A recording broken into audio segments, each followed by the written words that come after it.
Welcome back to the channel, Jaden Chase. If you're new, remember to like, to share, and also to subscribe.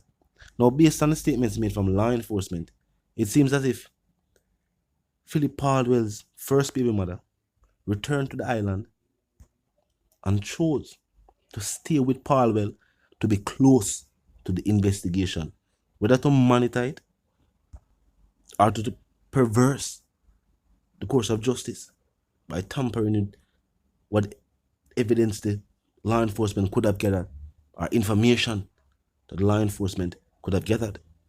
And with Mark Golding and the Prime Minister making millions from real estate, it seems as if all politicians, and it seems as if the Integrity Commission is saying illicit enrichment is taking place, of which they are now saying the president of the National Water Commission is guilty.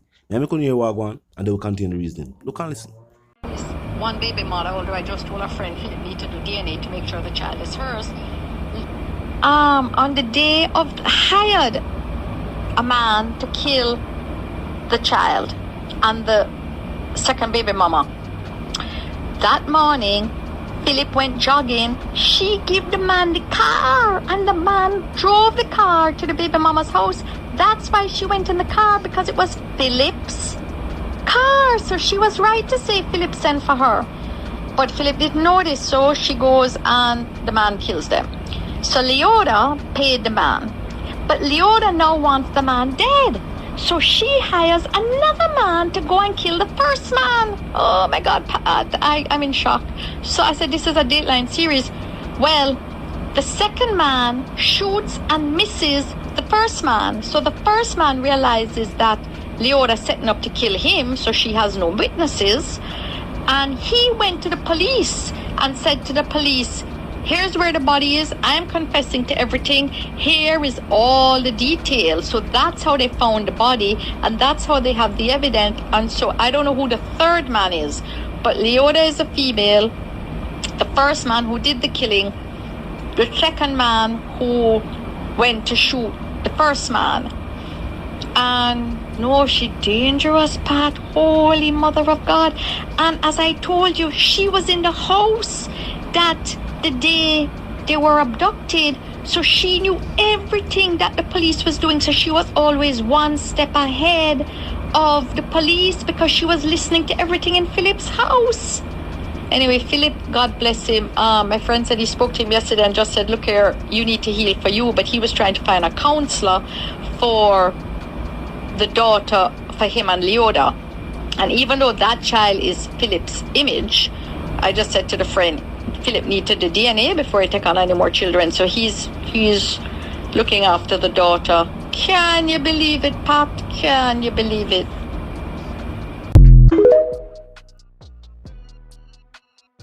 Last night at home, this comes at the end of a period where she really has been cooperating fully with the police. She gave a statement as earlier. She has complied with all requests that they have made, that have been made of her, inclusive of DNA test swab. I have taken her in as and when requested. I would have preferred if they'd allowed me to take her in last night, but they did not. And as yet, I'm not sure what it is that they intend to charge her for. Even except to hear that I've been hearing it on media and in a press conference given by the police high command that they intend to charge her and others for possible offenses. So the top one is the lawyer, and the bottom one, she is the woman who came from America, who works in the U.S. Navy, who is the baby mother of Phillip Paulwell. She is the one who came to Jamaica. This one in the glasses at the bottom, she is the evil, she is the wicked one who came down. And it's so sad when you see lawyers trying to defend these criminals, these evil people. She took the woman and her 10-month-old baby life, and their remains were found in Warwick Hill. My friend. And that Lisa Renee Shanti Hannah went up to Paulwell's house, drive up to him house, went inside, tidy up house, make soup for Paulwell, look after him, change round furniture. I understand that Lisa was up there going on with all kind of things. And when she done do all of that, she ordered food and call up some people, some former MPs, senators, call up Damian Crawford and call up some other people and tell them, say, want to come show some support to a brother. And they all went up and lifted him up a little higher. I'm sorry, people, but these things the public must know. No, you can't keep these things quiet. The public must know that Lisa Anna went up to Paulwell house, go cook soup for him and rearrange him furniture. Bring tears to my eyes when I heard, I'm telling you. And invite up some other people, Wickham and Damian and some other people, and then jam with him till midnight or thereafter. And he felt better.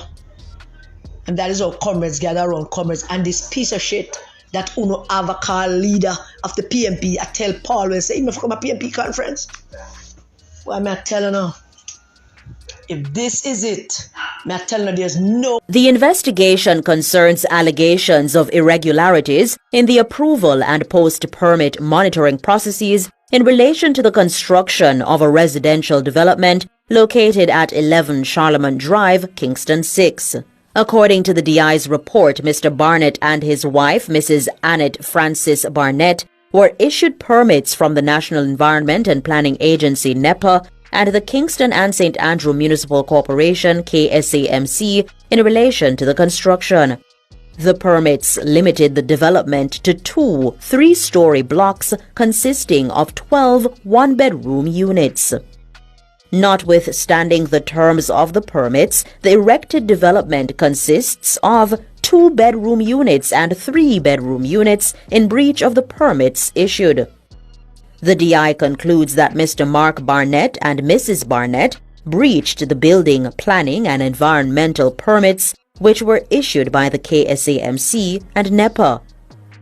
The DI's conclusion is premised on the fact that the referenced development consists of 6 2-bedroom units and 6 3-bedroom units instead of 12 one-bedroom units. The DI concludes that there was a clear intention on the part of Mr. and Mrs. Barnett to contravene the terms of the building and planning permit at the time of the execution of the joint venture agreement with Mr. Philip Smith, the developer, on November 25, 2020. The DI's conclusion is premised on the inclusion of a clause in the referenced agreement for the construction of 12 one-bedroom units, which is then contradicted by another clause which indicated that the owners were to retain ownership of 2 of the 2-bedroom units and 2 3-bedroom units. Mr. Stevenson says clearly it would be a practical impossibility for the developer to have complied with both of the referenced clauses. The DI further concludes that the aforementioned document calls into question the integrity of the parties involved by virtue of their contracting to construct a development that breached the terms and conditions of their permits. As it relates to the foregoing egregious conduct, the DI concludes that there is sufficient basis for the NWC to consider Mr. Barnett's moral authority to lead that entity and whether by virtue of his actions the entity has been brought into disrepute. Likewise, the DI finds that the conduct of Mrs. Barnett, who is a member of the legal profession, is inconsistent with her duty. It's called on NWC Chairman Michael Shaw to sanction Mr. Barnett. It also called on the General Legal Counsel to sanction his wife, Mrs. Barnett, for failing to uphold her duties as a legal professional. The report also calls on the Director of Public Prosecutions, Paula Llewellyn, to note the breaches of the applicable legislation for appropriate action in relation to the prosecution of any viable offence as she may determine. If you're new to the channel and just pass through, well, click the subscribe icon, then the bell icon, and of course, put it on all. And this is how you know will be notified of all fresh content as soon as fresh content is uploaded and made available for you right here upon the platform. The like icon is also in close proximity to the share icon. Drop a like and bust a share, and tell a friend to tell a friend to tell them sister and them brother them to check out the channel, check out the reasoning, and also join the discussion. The comment section up 24/7. It never lock yet. Just be respectful and mindful of the guidelines. But other than that, drop your thoughts, your comments, and yes, your opinions there, and we can continue the reasoning via the comment section. Now until we reason again, my sentiments for you and yours, if you wanna live, love and prosper, if you wanna stay tuned until we reason again.